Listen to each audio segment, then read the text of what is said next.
Criminal हमारी society में ऐसे भटके हुए लोग हैं जिससे सोसाइटी को हमेशा बहुत खतरा रहता है। उनकी बुरी इंटेंशंस को अक्सर पहचाना नहीं जा सकता क्योंकि वो हमारे ही बीच में रहने वाले आम लोगों की तरह होते हैं।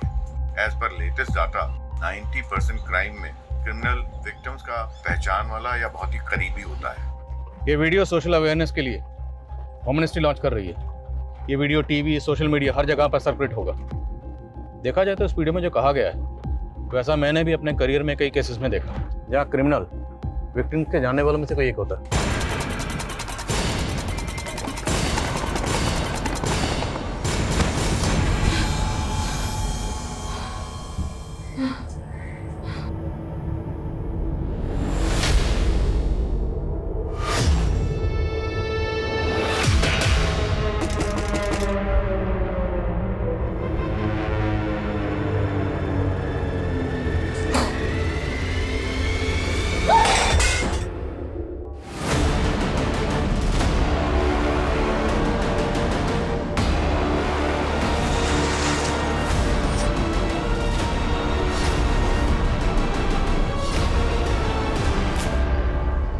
अंजलि, मुझे बख्श दे।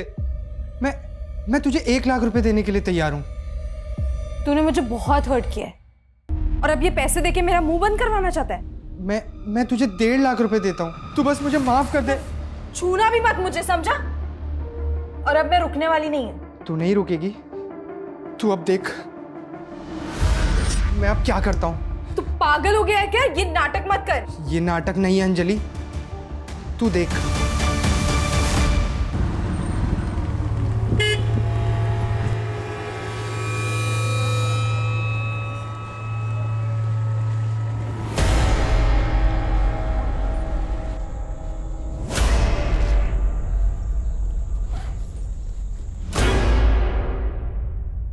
दीदी, आप आ गए? आज इतना लेट कैसे हो गया? कुछ नहीं, बस ऐसे बहुत अजीब फील हो रहा है प्रिया। आप रुको, मैं आपके लिए पानी लेके आती हूँ। ये लो, पियो और बताओ क्या हुआ। वो मेरी जॉब छूट गई है, पर तू टेंशन मत ले। हम अभी के अभी पुणे शिफ्ट हो रहे हैं, ठीक है? अभी? हाँ अभी।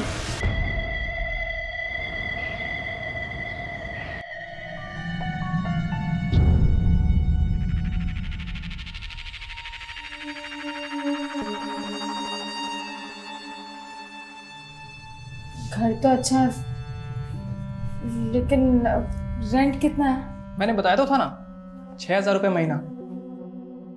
थोड़ा कम नहीं हो सकता क्या? बिल्कुल नहीं, और रेंट के साथ साथ डिपॉजिट भी देना होगा 60,000 रुपये। लेकिन आपने तो कहा था। मैंने जो कहा है वही फाइनल, 60,000 रुपये डिपॉजिट और 6,000 रुपये महीना भाड़ा। देखिए, मैं 60,000 तो नहीं दे सकती, लेकिन 3 महीने का एडवांस। हाँ चलेगा, ठीक है, चलेगा चलेगा। Thank you. बड़ी जल्दी उनकी शर्त मान ली आपने। पहले से जानते थे क्या? और इतना मुस्कुरा क्यों रहे थे उन्हें देखकर? अरे तेरे दिमाग में क्या शक करने का सॉफ्टवेयर पड़ा है क्या? कभी सीधा सोचती नहीं। क्या हुआ आई? अरे वो प्रकाश पता नहीं किन लड़कियों को लेके आ गया और तेरे पापा बिना जांच पड़ताल के उन्हें घर भाड़े पे दे दिया।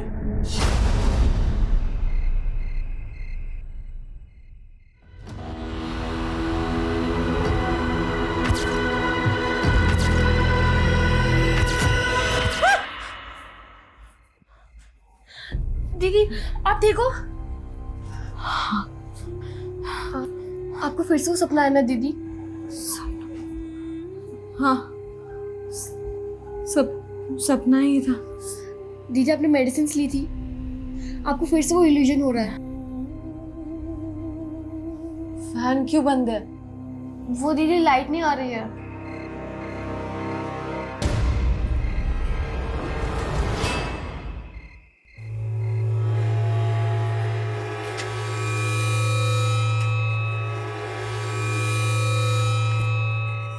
गणपत, तुम्हारे इधर लाइट आ रही है, हमारी उधर नहीं आ रही। एक बार प्लीज चेक कर लोगे क्या? स्टूल मिलेगा? हाँ, मैं लेकर आ जाऊँ। ये लो।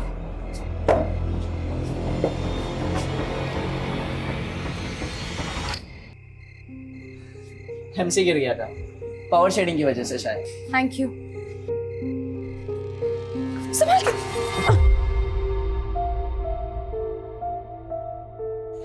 अब लाइट आ गई, मैं चलता हूँ। मैंने तो आपको पानी के लिए भी नहीं पूछा। नहीं इट्स ओके, मुझे वैसे भी रात भर पढ़ाई करनी है। तो कॉफी बना देती हूँ, रात भर नींद भी नहीं आएगी। नहीं इट्स ओके, चलेगा। अरे आओ ना, आओ आओ, चलो। अरे कोई बात नहीं, चलेगा। बैठो, मैं बना के लेकर आती हूँ। बैठो। इतनी रात को तू यहाँ पे क्या कर रहा है? अरे वो आंटी, मैंने बुलाया था क्योंकि मेरे घर की लाइट चली गई थी। लाइट जाने का बहाना बनाकर तूने मेरे बेटे को यहाँ पर बुलाया है? क्या? आई कुछ भी तू मत। तो चुप ही कर। तू जानता नहीं ऐसी लड़कियों को? अरे इनका तो काम ही है अच्छे घर के लड़कों को फंसाकर उनका इस्तेमाल। बस करो आंटी, मैं चुप हूँ तो मतलब आप कुछ भी बोली जा रही हो? तू मुझसे जबान लड़ाएगी 2 टके की लड़की। खबरदार जो आपने ये सब लैंग्वेजेस यूज किया। हाँ तो क्या कर लेगी तू? क्या हुआ क्या बिन्नी? आप तो चुप ही करो। आपको कहा था ना इन लड़कियों को भाड़े पे मत रखो। देखो इतनी रात को हमारे बेटे को यहाँ पर बुलाकर पता नहीं क्या क्या कर रही थी। अरे कोई वीडियो वीडियो बनाकर ब्लैकमेल करती तो? आंटी अब आप बहुत ज्यादा बोल रही हो। हाँ तो क्या कर लेगी तू? कल की कल अगर इन लड़कियों को तुमने बाहर नहीं निकाला ना तो मैं इनका सामान उठाकर बाहर फेंक दूंगी। और तुम क्या देख रहा है? चल यहाँ से। आई सॉरी लेकिन तुमको दूसरा घर देखना होगा। अरे पर अचानक हम लोग कहाँ जाएंगे? मैं कुछ कर नहीं सकता इस मामले में।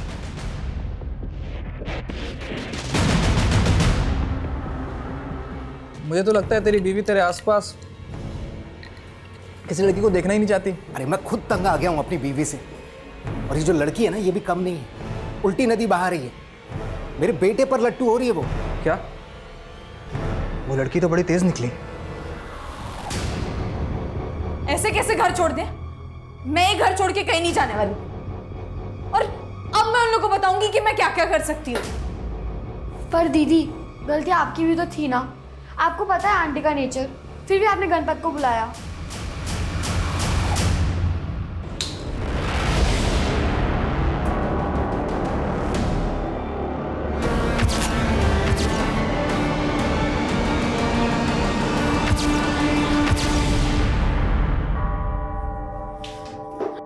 दीदी, अंजलि दीदी, दीदी उठो। अंजलि दीदी उठो। दीदी आप टेंशन मत लो, सब ठीक हो जाएगा।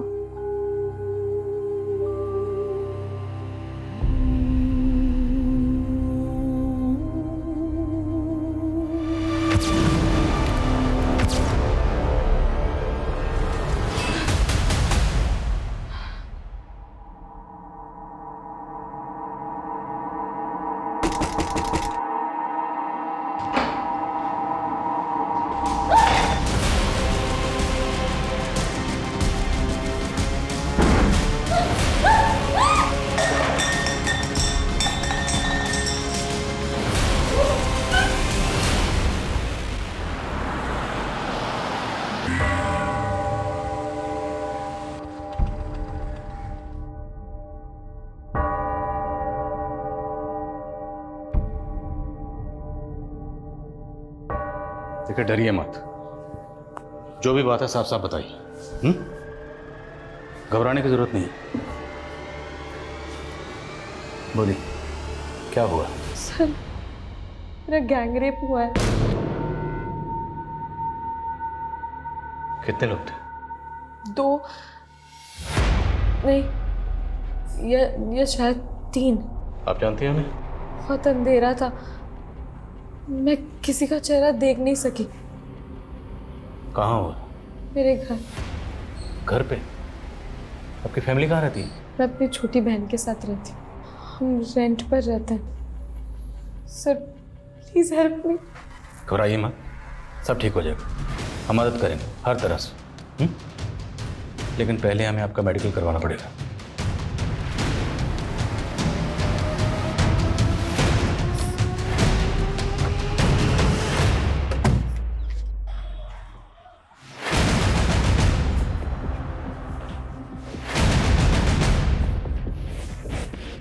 कल रात जो भी आपके साथ हुआ यहीं हुआ? जी सर। वो लोग ज़बरदस्ती आए होंगे, आपके हाथ पैर बांधे होंगे, स्कफल हुई होगी, लेकिन कमरा देखकर ऐसा कुछ लग नहीं रहा। आप लोगों ने सफाई की थी? नहीं, शायद हाथ पैर बांधे थे, ये तो पक्का है ना? तो रेप करने के बाद हाथ पैर तो खोले नहीं होंगे। आपने खुद को फ्री कैसे किया? मुझे कुछ याद नहीं आ रहा है। बांधा किस चीज़ से था?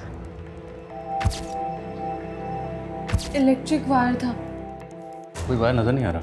शायद उन्होंने मुझे खोला होगा और शायद वायर अपने साथ ले गए। ये आपकी बहन है? जी। ये कल रात यहीं थी?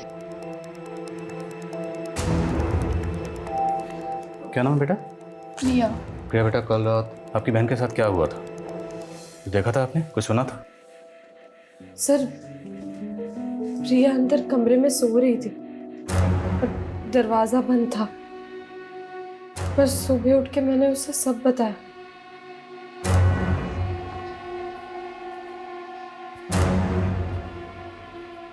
ये लड़की अंजलि कह रही है कि इसका गैंग रेप हुआ है, लेकिन क्या हुआ, कैसे हुआ, इसका कुछ याद नहीं। छोटी बहन साथ में मौजूद थी, उसने भी कुछ देखा नहीं, कुछ सुना नहीं। कैसे मुमकिन है? पड़ोसी से पता करो, शायद किसी ने कुछ देखा है, सुना। मैं मकान मालिक से मिलता हूँ। Okay sir. क्या अंजलि का रेप? गैंग रेप हुआ मैडम। कब? कल रात को। आप लोगों ने कुछ तो सुना होगा, स्ट्रगल की कोई आवाज़ आई होगी, कुछ तोड़फोड़ हुई होगी। कल रात इस एरिया की इलेक्ट्रिसिटी गई। हाँ सर, लाइट तो गई थी। इस इलाके में पावर शेडिंग की वजह से अक्सर लाइट चली जाती है, लेकिन ऐसी तो कोई आवाज़ नहीं सुनाई दी जिससे लगे कि ऐसा कुछ हुआ। अरे कुछ हुआ होता तो सुनते ना। मतलब? सर ये बड़ी लड़की है ना, ये बहुत चालाक है। हमने तो उसे कल ही घर छोड़ के जाने के लिए बोल दिया था, और देखो घर खाली ना करना पड़े इसके लिए ये सब लेकर बैठ गई है। और आप ये घर खाली क्यों करवा रही थी? वो किराया नहीं दे पा रही थी सर। सर, आस पड़ोस में इंक्वायरी की, किसी ने कोई आवाज नहीं सुनी। मकान मालिकन बोल रही है कि लड़की झूठ बोल रही है। सर, रात को यहाँ इलेक्ट्रिसिटी गई हुई थी। ऐसी कंडीशन में लोग घरों की खिड़कियां खोल देते हैं, लेकिन किसी ने कोई आवाज नहीं सुनी। और बाहर इतना सब कुछ होता रहा और छोटी बहन अंदर सोती रही, उसने भी कुछ नहीं सुना। ये अजीब नहीं है सर? और शर्मा, घर में 2 लड़कियां मौजूद थी और रेपिस्ट ने सिर्फ और सिर्फ बड़ी लड़की को टारगेट किया। मेडिकल रिपोर्ट आने दो, पता चल जाएगा क्या चक्कर है। Okay sir.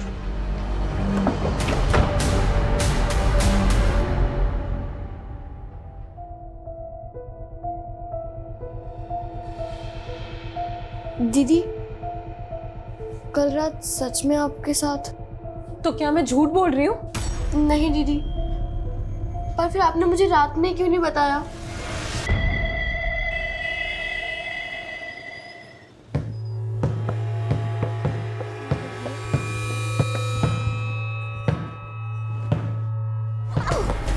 अनीता, आराम से। नम्रता, ये क्या हो रहा है? दीदी मैं खेल रही थी, सर स्लिप। दिन भर बस खेलना ही है तुमको? कभी पढ़ाई भी कर लिया करो। जाओ अंदर जाके पढ़ाई करो। तुम्हें छोटी बहन है यार, कभी तो प्यार से बात कर लिया करो। तुम्हें बड़ा प्यार आ रहा है इस पे? मतलब क्या तुम्हारा? बस बस, मतलब तुम सब समझते हो। दिमाग खराब हो गया क्या तुम्हारा? दिमाग खराब ही है मेरा कि माँ के गुजरने के बाद नम्रता को यहाँ ले आई।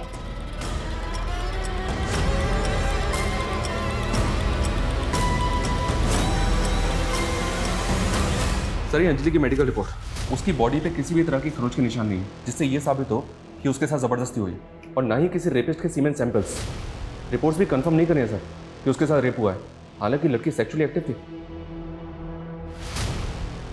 अंजलि की बॉडी पे किसी रेपिस्ट के सेमेन नहीं मिले और उनके घर पर उन 2 बहनों के अलावा किसी तीसरे शख्स के फिंगरप्रिंट्स नहीं मिले।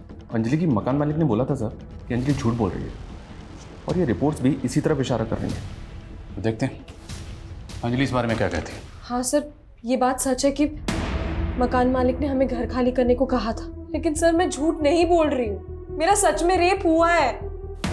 गैंग रेप कहा था? हाँ। और आपकी बॉडी पर किसी रेपिस्ट के सेमन नहीं मिले। लेकिन सर उन लोगों ने मेरे साथ जबरदस्ती की थी। हाँ लेकिन उन लोगों ने मेरे साथ रेप करने के बाद मुझे जबरदस्ती नहला दिया था। सर शायद इसी वजह से सिमरन। ये आपने हमें पहले क्यों नहीं बताया? सर मैं बहुत ज्यादा पैनिक हो गई थी, मेरे साथ इतना सब कुछ हुआ, लेकिन आप लोग भरोसा करने के लिए तैयार ही नहीं। मीडिया वाले सही कहते हैं, आप लोग के इसी रवैये की वजह से ना 90% ऑफ रेप विक्टिम रिपोर्ट लिखवाने से डरते हैं। देखिए, हम खुद कुछ नहीं कह रहे हैं, ये सब आपकी मेडिकल रिपोर्ट में लिख के रहा है। और आपकी बहन भी तो मौजूद थी।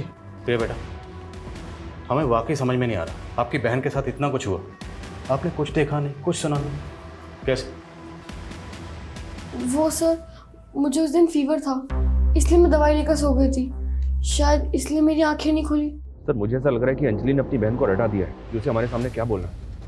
एक काम करते हैं, अंजलि से थोड़ा सख्ती से इंक्वायरी करते हैं। नहीं कर सकते, देखा नहीं तो कैसे मीडिया का हवाला देकर रेप विक्टिम्स की बातें कर रही थी। अगर हमने ऐसा किया तो मीडिया में बवाल मचाएगी कि हम उसकी बात सुन नहीं रहे। तो फिर क्या करना चाहिए सर? पता करना होगा कि अंजलि झूठ किस मकसद से बोल रही है।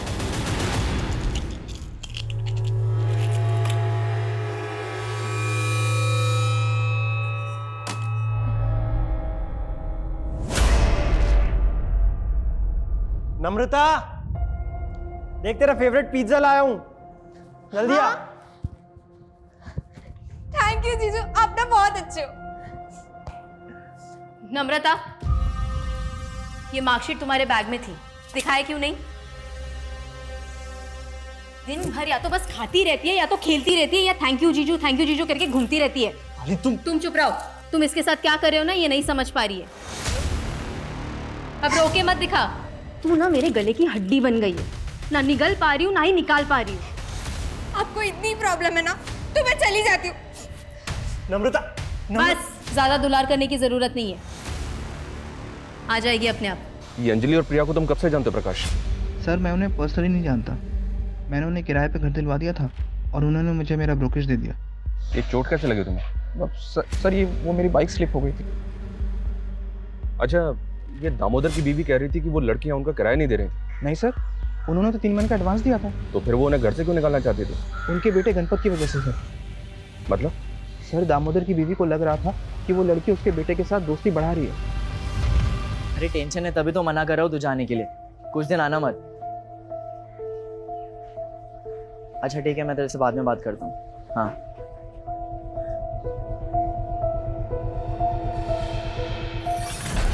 अरे आजकल तो हर रात सुहाग रात। हाँ फिर मुझे मालूम नहीं था कि तेरी जोड़ी ऐसे रास आएगी। अरे भाई तू बस देखता जा, अपना धंधा भी बढ़ेगा और मजे तो मजे भी होते रहेंगे। अच्छा फिर बॉस कौन है मालूम है ना? कौन है बॉस?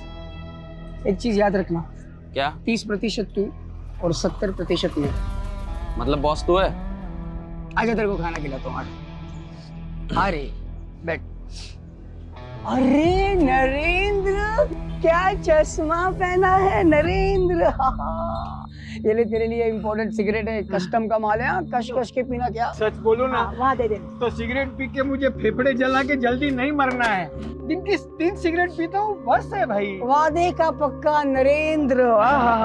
क्या खिला दिया तू उसको? तू कुछ भी बोलती है इसके लिए बन जाती है पत्थर की लकीर। हाँ तू तो मेरी हर बात भजियो जैसी तल देता है ना। छोड़ना यार, मेरे को भूख लगी है, कुछ खिला दे। फ्री में नहीं दूंगी।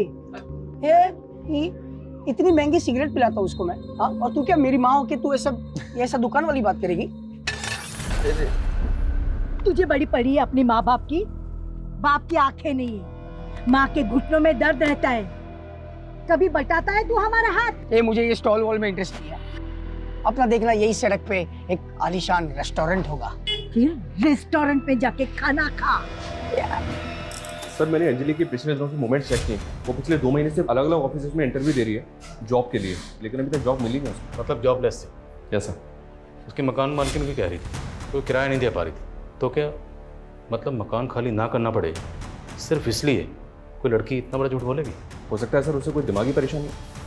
कैसी दिमागी परेशानी? उसके घर के पास एक केमिस्ट है जहाँ अंजलि हर फ्राइडे जाती है और 1 हफ्ते की दवाइयाँ खरीदती है। मैंने उस केमिस्ट से बात की, उसने बताया कि अंजलि ये दवाइयाँ साइकाट्रिस्ट के प्रेस्क्रिप्शन पे खरीद रही है। नासिक की सर्वदीप डिस्पेंसरी की प्रेस्क्रिप्शन थी वो। सर क्या मैं आपको पागल लगती हूँ? बिल्कुल नहीं। पर आपको मेंटल हेल्थ के क्या इश्यूज हैं? किस चीज़ की मेडिसिन ले रही हैं आप? मैं मेंटल स्ट्रेस से गुजर रही हूँ। कैसी स्ट्रेस? सर लाइफ में स्ट्रेस कम नहीं है। जॉब का स्ट्रेस, सर्वाइवल का स्ट्रेस, रेंट का स्ट्रेस और प्लस मेरी बहन का फीस का स्ट्रेस। सर मेरे अलावा मेरी बहन का इस दुनिया में कोई नहीं है। देखिए मैं समझ रहा हूँ, लेकिन आप नहीं समझ रहे। आप एक ही सवाल बार बार पूछे जा रहे हैं, उसकी वजह से मुझे और स्ट्रेस हो रहा है। सर मेरे साथ इतना कुछ हुआ है और आप बाल की खाल निकालने पे तुले हैं। मैडम अभी तो बाल ही नहीं मिला, तो खाल क्या निकालेंगे? एक भी ऐसा क्लू नहीं मिला जिससे साबित हो कि आपका रेप हुआ। सर आप लोगों ने तो ठान ही लिया है कि आप लोग मुझे इंसाफ दिलवाएंगे ही। मैं आप लोगों को कितनी बार बोलूं कि मैं झूठ नहीं बोल रही हूं? अब क्या अपने आप को जलाकर अग्नि परीक्षा देनी होगी? ठीक है, तो फिर यही सही। दीदी नहीं, छोड़ो उसे।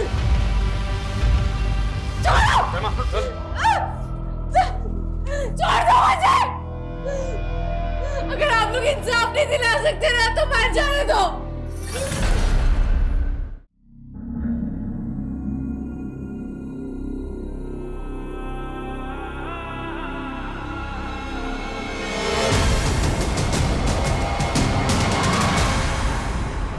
यस सर, ये लड़की मेरी पेशेंट थी। 4 महीने पहले ही मेरे पास आई थी। मुझे ना बहुत ज़्यादा स्ट्रेस है, पूरी रात नींद नहीं आती है। प्रॉब्लम क्या है? वो सपना उसको चलता हुआ देखती हूँ। मैंने इससे 2 सेशन ही बात की थी और मैं समझ गई थी कि ये कोई सपना नहीं है, बल्कि उसका कोई पास्ट है जिसमें उसने किसी जिंदा औरत को जलते हुए विटनेस किया है। तो क्या अंजलि ने आपको ये बताया था कि उस औरत से उसका रिश्ता क्या है? एक्चुअली उसने खुलकर कुछ भी नहीं बताया, बल्कि मैं सोच रही थी कि नेक्स्ट सेशन में उसे डीपली डिस्कस करूंगी, पर उसने तो आना ही बंद कर दिया। वो नासिक में कहाँ रहती है? शायद गणेश नगर, वहीं पास में ही कोई अनुवा केमिकल्स करके कोई एक कंपनी है, शायद उसी में काम करती थी। क्या अंजलि ने रेप केस फाइल किया है? उसने तो हमें ये बताया कि उसका गैंग रेप हुआ है। पर सर ये सब किया किसने? वो तो अंजलि को भी नहीं पता है, लेकिन हम ये जानना चाहते हैं कि उसने यहाँ का जॉब क्यों छोड़ा। सर वो जॉब करने आई कहाँ थी? मतलब? सर मुझे आपको बताने से बहुत डर लग रहा है, लेकिन आपको कहीं और से सच्चाई पता चले इससे पहले मैं आपको सच बता देता हूँ। भाई बहुत तगड़ा ऑर्डर लगा इस बार हाथ। क्या बात है? 1 kg कानपुर ले जाना है। रिस्क तो है, पता क्या करें? नरेंद्र, अरे मेरा बाप कब काम आएगा? सुन, ये दिव्या लोग है ना, ये लोग को क्या मिलता है मालूम है? हमदर्दी। ये लोग का चेकिंग होने का चांसेस बहुत कम है। नासिक में स्टोर मैनेजर कुणाल को रेप की धमकी देकर ब्लैकमेल कर रही थी, और यहाँ पे ये गैंग रेप चल क्या रहा है? कुणाल झूठ बोल रहा है सर, वो मुझे मोलेस्ट कर रहा था। 1.5 लाख रुपए लिए थे तुमने कुणाल से, ट्रांजैक्शन का प्रूफ है हमारे पास। हाँ मैंने उससे 1.5 लाख रुपए लिए थे, लेकिन वो मुझे मोलेस्ट कर रहा था। मैंने उसके खिलाफ कंप्लेंट करने का भी सोचा, लेकिन जब उसने सुसाइड करने की कोशिश की तो मैं पीछे हट गई। सर मैं आपको गुमराह करने की कोशिश नहीं कर रही, मुझे तो ऐसा लग रहा है कुणाल आपको गुमराह करने की कोशिश कर रहा है। कहीं ऐसा तो नहीं उस रात कुणाल ही आया था मुझसे बदला लेने के लिए? हमने बार बार पूछा कि आपके साथ जो भी हुआ वो किसने किया, कौन था, कुछ याद नहीं आया, और अब अचानक कुणाल पे शक। नई कहानी। वैसे और भी कई कहानियाँ हैं जो पता चली हैं। वो औरत कौन है जो जिंदा जली? साइकियाट्रिस्ट ने सब कुछ बता दिया। और भी किसी क्राइम में इन्वॉल्व हो? सर मैंने कभी कोई क्राइम नहीं किया है। वो औरत कौन थी जो जिंदा जली? वो हमारी माँ थी सर, जिसको हमारी आंखों के सामने जिंदा जला दिया गया। किसने जलाया? हमारे गांव वालों ने, जिसमें हमारा बाप भी शामिल था। हमारे बाप का बस चलता तो हमें बेच देता, उससे पीछा छुड़ाने के लिए हमें यहाँ आना पड़ा। मकान मालिक को बोला था कि माँ बाप मर चुके, अब कह रही हो कि बाप जिंदा है, उसी ने माँ को मारा। झूठ क्यों बोला? हाँ सर मैंने झूठ बोला, अगर सच बोलती तो वो हमें किराए पे भी नहीं रखती। अच्छा, मकान खाली ना करना पड़े तो इसलिए झूठ का सहारा।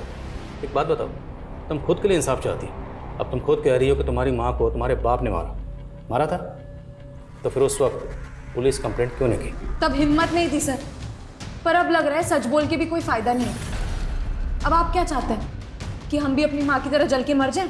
एक और ड्रामा नहीं चाहिए मुझे, समझे? सर आप ऐसे ही पल्ला नहीं झाड़ सकते। मेरा गैंग रेप हुआ है और ये आपकी ड्यूटी है कि आप मेरे गुनाहगारों को पकड़ें।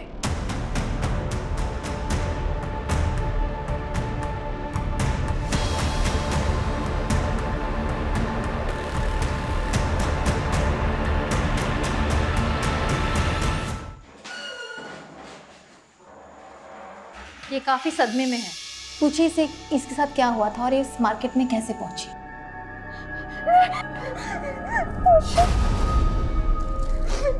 तू ठीक है ना? मेरा रेप हुआ है दीदी। क्या?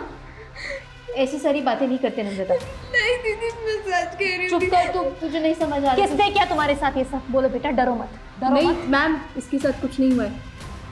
ये झूठ बोल रही है। झूठ बोल रही है? अभी इसने खुद कहा। मैंने कहा ना आपसे, इसके साथ कुछ नहीं हुआ है। ये बस हमसे नाराज थी, इसीलिए घर से भाग गई थी। हमें इससे बात करने दो। मैम, मैंने कहा ना आपको इसके साथ कुछ नहीं हुआ है। तू बता ना इनको, बता इनको। बोलो। देख लिया आपने? ठीक है, ये इसके साथ कुछ नहीं हुआ है। नम्रता,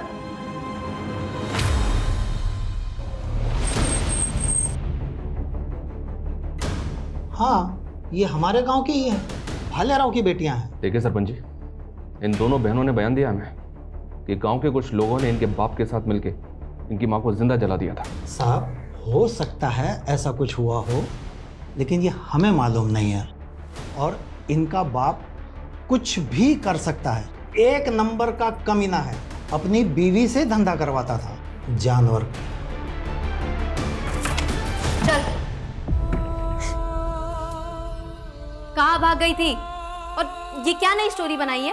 मेरा सच में रेप हुआ। बस, आज के बाद ये बात तेरी जुबान पे नहीं आनी चाहिए। अंदर जा और कपड़े बदल, और आज से तेरा इस घर के बाहर निकलना बंद। अंजलि के गांव वालों का भी यही कहना है सर कि अंजलि और प्रिया का बाप उनकी मां से धंधा करवाता था। हो सकता है अंजलि और प्रिया उससे भाग रही हैं। तो शर्मा, अंजलि ने हमें जो अपने पास्ट के बारे में बताया उसमें सच्चाई तो है। लेकिन सर भरोसा नहीं कर सकते। हो सकता है दोनों बहनें अपने बाप के कहने पे लोगों से गलत तरीके से पैसा वसूल करती हैं, जैसे अंजलि ने कुणाल को हनी ट्रैप करके ब्लैकमेल किया। और यहाँ वो कह रही है कि उसके साथ गैंग रेप हुआ, लेकिन अभी तक इसका कोई सबूत नहीं मिला है सर। हो सकता है इसके पीछे अंजलि का कोई एजेंडा हो। लेकिन शर्मा, सबूत तो एजेंडे के भी नहीं मिले। क्यों ना हम इस केस को इस नज़रिए से तहकीकात करें कि अंजलि के साथ ये सब कुछ हुआ है। हो सकता है ये कोई रैंडम क्रिमिनल हो। एरिया के जितने भी उठाए गए हैं, हिस्ट्री शीटर हैं, सबको उठाओ। और अगर ये गैंग रेप है तो फिर अंजलि के साथ किसने किया? उसने कुणाल पे शक जताया था सर। देखता हूँ वो उस रात कहाँ था। एजेंट प्रकाश को भी चेक करो। और दामोदर के बेटे गणपत के साथ अंजलि फ्रेंडली हो रही थी, इसलिए दामोदर की बीवी विनीशा दोनों बहनों से मकान खाली करवा रही थी। फिर उस फैमिली को चेक करो। Okay sir.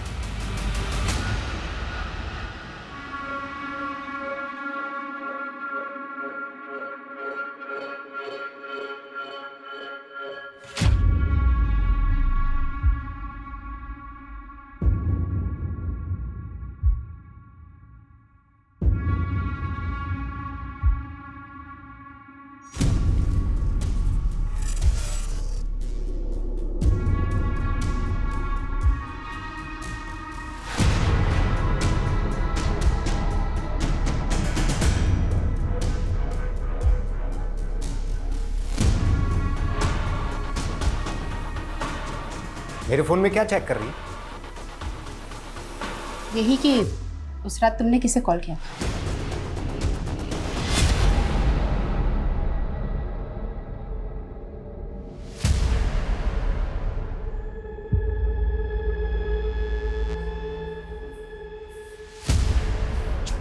अंदर चल। अरे तुम लोग बाहर से कहाँ से आ रहे हो? अरे सिगरेट पी रहा था बाहर। आज के बाद सिगरेट पीना टांगे तोड़ दूंगा तेरी। चल अंदर। तुमने गणपत को सिगरेट पीते हुए ही देखा था या उसने तुम्हें कुछ करते हुए देख लिया था? क्या बकवास कर रही है तू? हाँ, तो उस रात प्रकाश को क्यों कॉल किया था तुमने? अरे तू ही तो बोली थी कि लड़कियों से घर खाली कराने का है। अभी उनके एजेंट को तो बोलना पड़ेगा ना।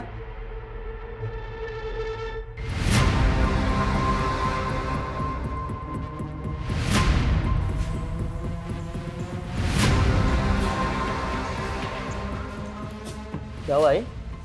उस रात तेरे पापा ने तुझे सिगरेट पीते ही पकड़ा था ना, या कुछ और करते हुए?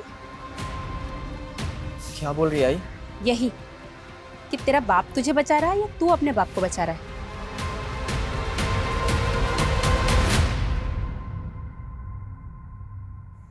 दीदी, मैं आप पर डाउट नहीं कर रही हूँ, पर मुझे अभी भी एक बात समझ में नहीं आई।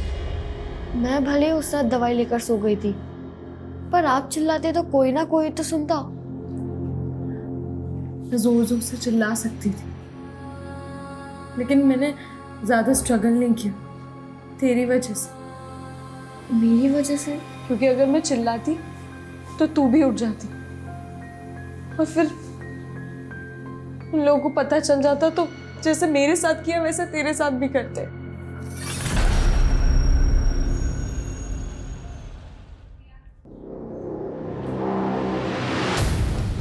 नम्रता ने हमें आपके फोन से कॉल किया था।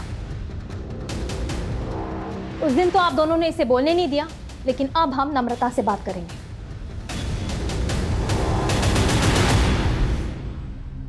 घबराओ मत बेटा, बोलो। मैं दीदी से गुस्सा थी और दूर चली गई थी। वहां बहुत अंधेरा था। कौन था वो? तुम जानती थी उसको? अंजलि है बेटा। आप फिर आ गई मेरी तकलीफ का मजाक उड़ाने।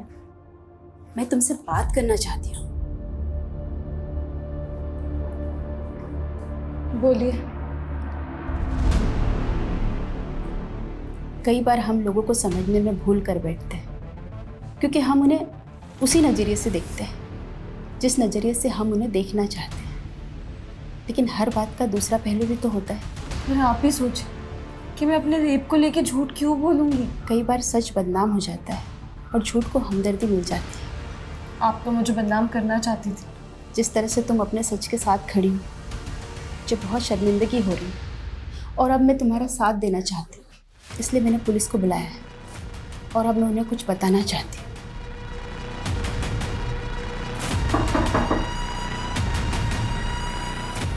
सर, उस रात मैंने यहाँ से कुछ आवाज़ें सुनी थी।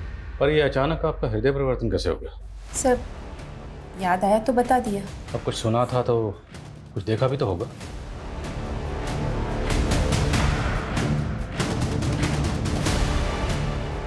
कुछ देखा था? नहीं सर, देखा तो कुछ नहीं था।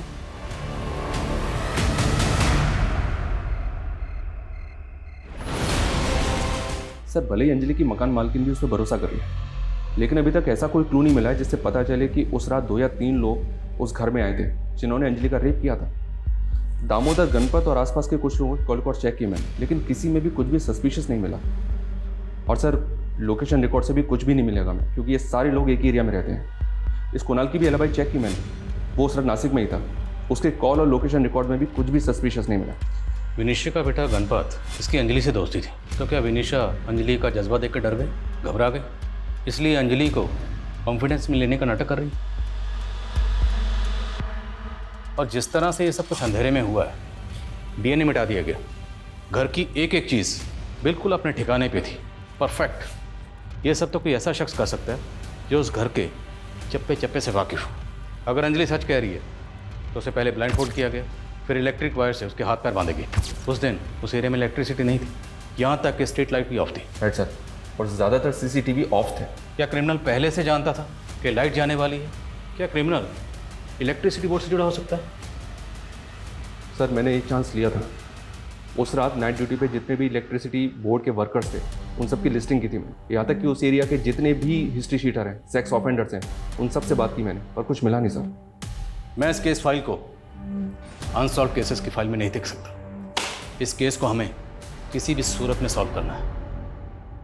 सर, हमें ऐसे 2 केसेस मिले हैं जिनमें रेप विक्टिम की स्टेटमेंट अंजलि की स्टेटमेंट से काफ़ी मैच कर रही है। कानपुर में एक 14 वर्षीय बच्ची के साथ रेप हुआ था सर, उसको भी इलेक्ट्रिक वायर से बांध के ब्लाइंड फोल्ड किया गया था। और जयपुर में 60 वर्षीय शांता के साथ भी काफ़ी ब्रूटैलिटी हुई थी सर। इन दोनों केसेस में क्रिमिनल्स ने क्राइम करने के बाद विक्टिम्स को नहला दिया था सीमेंट वाइप आउट करने के लिए। और ये दोनों केस घर के अंदर नहीं हुए सर, घर के बाहर ऐसी जगह पे हुए जहाँ काफ़ी अंधेरा था। मतलब इन तीनों केसेस में मोडस ऑपरेंडी के अलावा अंधेरा भी कॉमन है। हमें लगता है कि आप तीनों का रेपिस्ट एक ही है, इसलिए जिस दिन ये वारदात हुई हम जानना चाहते हैं कि उस दिन आपके साथ क्या क्या हुआ, डिटेल में। सर, उस दिन मेरे बहू के साथ झगड़ा हुआ था। मैं बीकानेर जाना चाहती थी अपने भाई के घर। बस स्टॉप के पास किसी ने कहा कि दिन की आखिरी बस निकल गई है। वहाँ से बाईपास 1 किलोमीटर दूर था। मुझे कोई रिक्शा नहीं मिला, मैं पैदल ही जा रही थी कि तभी पीछे से किसी ने मुझे पकड़ लिया। मैं दीदी से गुस्सा थी, मुझे तो घर भी नहीं जाना था और मुझे एक बेगर ने परेशान करने की कोशिश की थी। उसने मुझ पर इत्र डाल दिया था। मुझे भूख लग रही थी तो मैंने देखा कि एक बैंक्वेट में फंक्शन हो रहा था। मैंने अंदर जाने की कोशिश की तो वहाँ के गेटकीपर ने मुझे बाहर निकाल दिया। सुनो बेटा, फिर एक ब्लाइंड अंकल ने मुझे खाने के लिए बिस्किट्स दिए। मैं वहाँ से भी चली गई थी।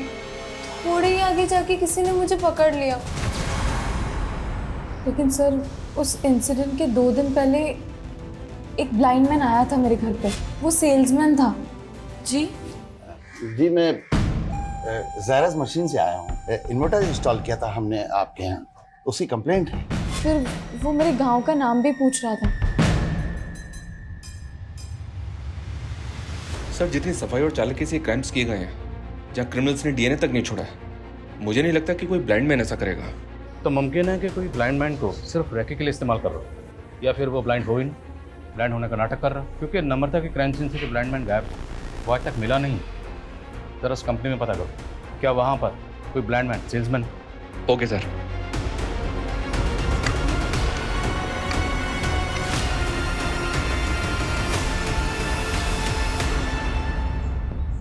नरेंद्र, हाँ, किरण हमेशा लेट आता है।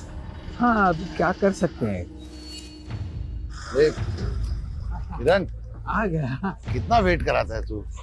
अरे वेट मैं कहाँ करवाता हूँ, वेट तो तू करवाता है। हाँ?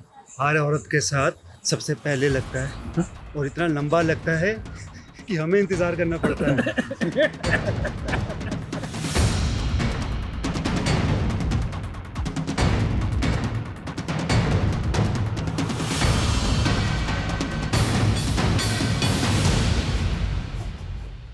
आगे एक बेटी बैठी है। एक ही शौक है। सर, उसका लोकेशन यही शो हो रहा है। शायद वो ट्रैवल कर रहे हैं।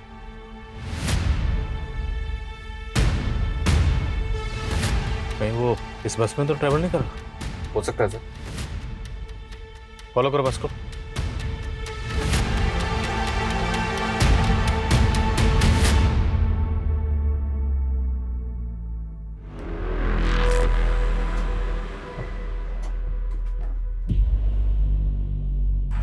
मुझे तो 18 साल से ज्यादा नहीं लगती। मुझे तो 30 की लगती है।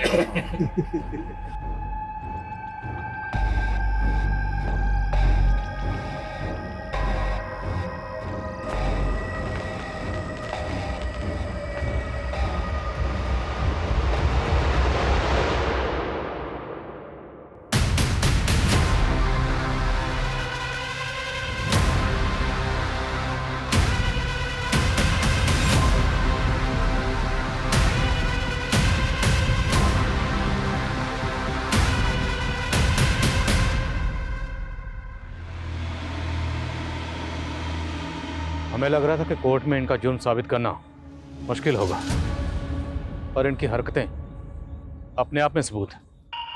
वीडियो बना इनका।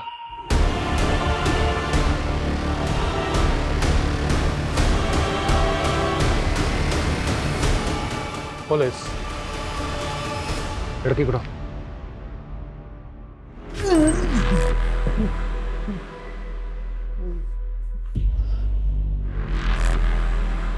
कानपुर की नम्रता, जयपुर की शांता और पुणे की अंजलि, तीनों विक्टिम्स ने तुम लोगों की तस्वीरों को आइडेंटिफाई किया। हो ही नहीं सकता, आप हमारे खिलाफ कुछ साबित नहीं कर पाए हैं। सब साबित होगा जब तुम तीनों को खड़े करके कोर्ट में विक्टिम के सामने तुम्हारी परेड करवाएंगे। और आज उस लड़की के साथ जो तुम लोग छिछोरी हरकतें कर रहे थे, उसका वीडियो है हमारे पास। अब बोलोगे या डंडा सूंघाएं तुम लोगों को? वो हम तीनों दोस्तों को लत सी है, किसी भी औरत की खुशबू सूंघ के हम उसकी खूबसूरती का अंदाज़ा लगा लेते हैं। उस रात हम लोग जयपुर में थे जब वो औरत बस के बारे में पूछ रही थी।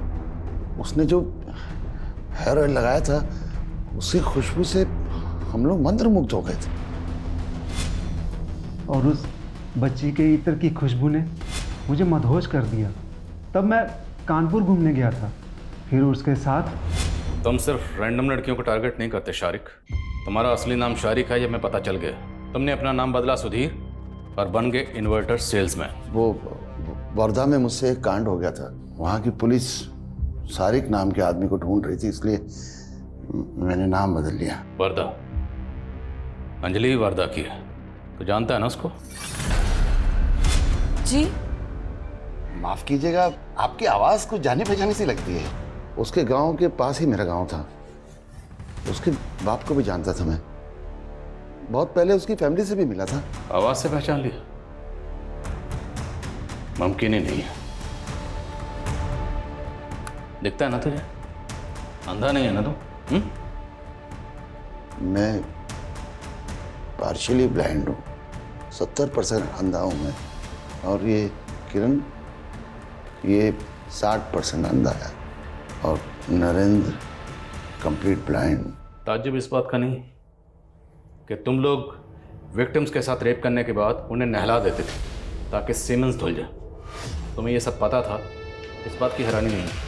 हैरानी इस बात की है कि विक्टिम्स को पता नहीं चलता था कि तुम लोग अंधे हो, ब्लाइंड हो, और इतनी सफाई से अपना काम करके निकल जाते थे। कैसे करते थे इस? अंधेरा आंख वालों की कमजोरी है, हमारी नहीं।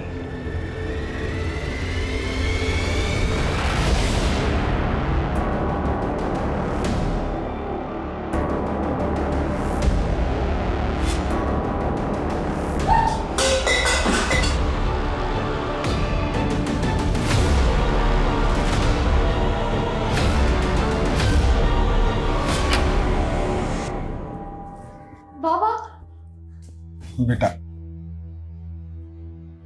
बेटा मुझे तुम लोगों के बारे में गांव के कुछ दोस्तों से मालूम हुआ। वो जब पुलिस यहाँ आई थी। अंजलि बेटा, मेरा यकीन मानो, मेरा कोई हाथ नहीं तुम्हारी आई की हत्या में। उस दिन अगर मैं तुम दोनों को लेके ना जाता तो गांव वाले तुम लोगों को भी जला डालते। अरे उन लोगों ने तो तुम्हारी आई के ऊपर झूठा इल्जाम लगाया, उन्हें डायन बोला। बहुत कमीने हैं ये गांव वाले। बेटा मैं तुम्हारी आई से बहुत प्यार करता था, और बेटा मैं तुम दोनों से भी बहुत प्यार करता हूँ।